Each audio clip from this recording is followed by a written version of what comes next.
Assalamualaikum warahmatullahi wabarakatuh. Perkenalkan, nama saya Bella Oktaviani Mardianta dari Sarjana Terapan Gizi semester 5. Di sini saya akan membahas tentang analisis kualitatif kandungan boraks pada kerupuk dengan menggunakan kertas kurkumin. Nah, sebelum kita membahas tentang boraks itu, kita harus tahu dulu nih bahan tambahan pangan apa saja sih yang aman untuk tubuh kita, aman ditambahkan dalam dicampurkan pada pembuatan pangan. Nah, tujuannya dari penambahan BTP ini tuh sendiri itu agar produk makanan yang kita hasilkan tuh sesuai yang kita harapkan nih. Nah, namun di masyarakat tuh sering menyalahgunakan BTP. Mereka memberikan sampai dosis yang berlebih, yang pakai kadang yang bukan BTP aja ditambahin di makanan tersebut. Misal nih ada boraks kan, boraks ditambahkan pada pembuatan kerupuk. Itu biar apa nih? Padahal tuh misal si kerupuk ini ditambahin boraks, buat tubuh kita kan pasti gak aman banget, karena boraks itu buat tambahan tekstil, kayu, terus kaca. Nah, malah dimasukkan ke dalam tubuh kita, jadi gak aman lah ya kan.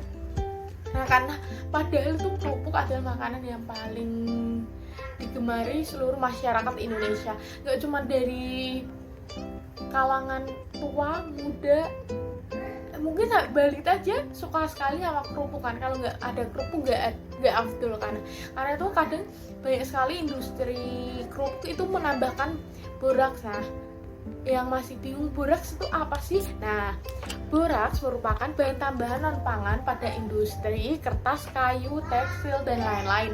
Nah, disalahgunakan oleh produsen sebagai bahan tambahan pangan. Nah, keracunan boraks secara akumulatif dapat berakibat fatal nih bagi kesehatan manusia. Rasanya yang renyah dan gurih membuat makanan ini banyak disukai. Nah, biar renyah ini nih kasih boraks.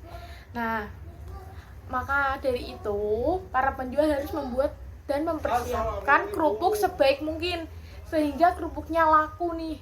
Jadi dia sampai mikir apa sih yang bisa bikin kerupuk kita laku nih, apa. Nah, ketemulah si boraks ini. Padahal si boraks ini bukan BTP, tapi dia bahan tekstil. Nah, para pembeli akan tertarik sama kerupuknya, mungkin tertarik nih kerupuknya renyah. Padahal dia nggak tahu nih di dalamnya itu ada boraksnya. Nah, jadi produksinya mah enak ya, laku-laku aja, duitnya jadi banyak gitu kan. Nah, sering boraks ini juga nggak cuma di kerupuk sih, bisa juga di bakso nih, karena banyak sih yang penjual sekarang yang menghalalkan segala cara. Nah, boraks merupakan itu garam natrium Na2B407 10H2O yang sering digunakan pada berbagai industri non-pangan, diantaranya industri bahan solder, kertas, bahan pembersih, gelas, antiseptik, pengawet kayu, pengontrol kecoa, dan keramik. Nah, gelas pirak yang sering digunakan pada alat gelas di laboratorium itu juga ada campuran boraksnya.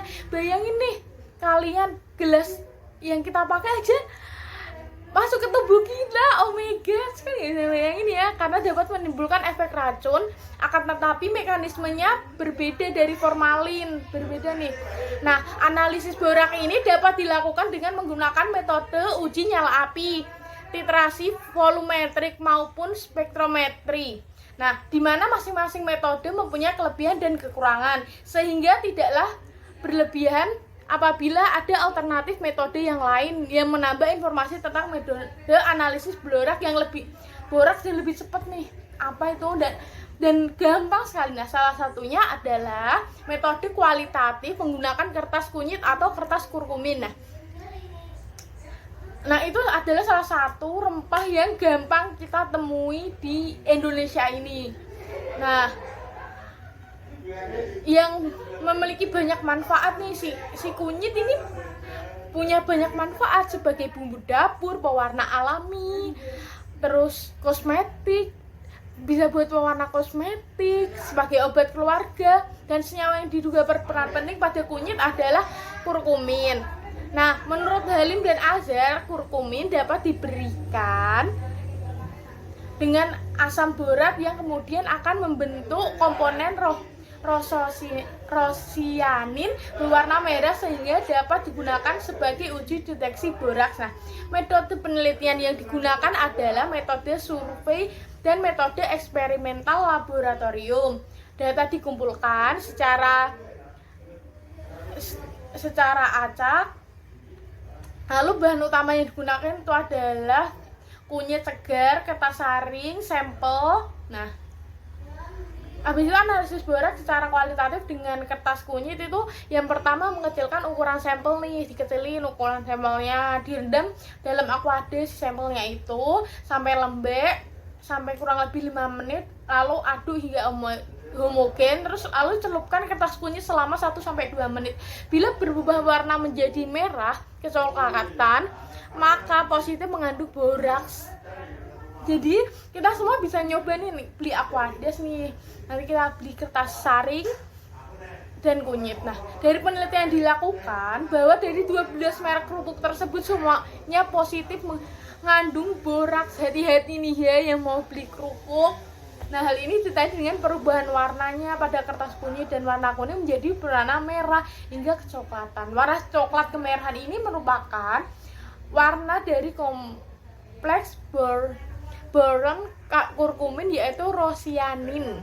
Nah, pengujian ini dilakukan secara kualitatif karena berdasarkan Permenkes nomor 722/1988. Boraks termasuk salah satu bahan makanan yang dilarang nih oleh pemerintah. Nah, habis sarannya nih untuk yang mau beli kerupuk biar terhindar dari boraks, perlu adanya tidak hanya kita tapi juga pemerintah, juga produsen, semua kalangan harus perlu adanya pengawasan lebih ketat nih dari Menteri Kesehatan biar pengurangan yang menggunakan boraks ini berkurang nih. Terus perlu adanya penyuluhan dari lembaga terkait, kan bisa nih mungkin dari lembaga terkait juga mengasih penyuluhan nih, selain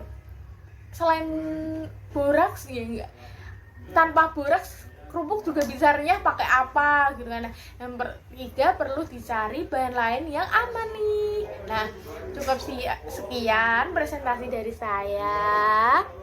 Mohon maaf jika ada kesalahan, dan karena cukup sekian. Assalamualaikum warahmatullahi wabarakatuh. Terima kasih.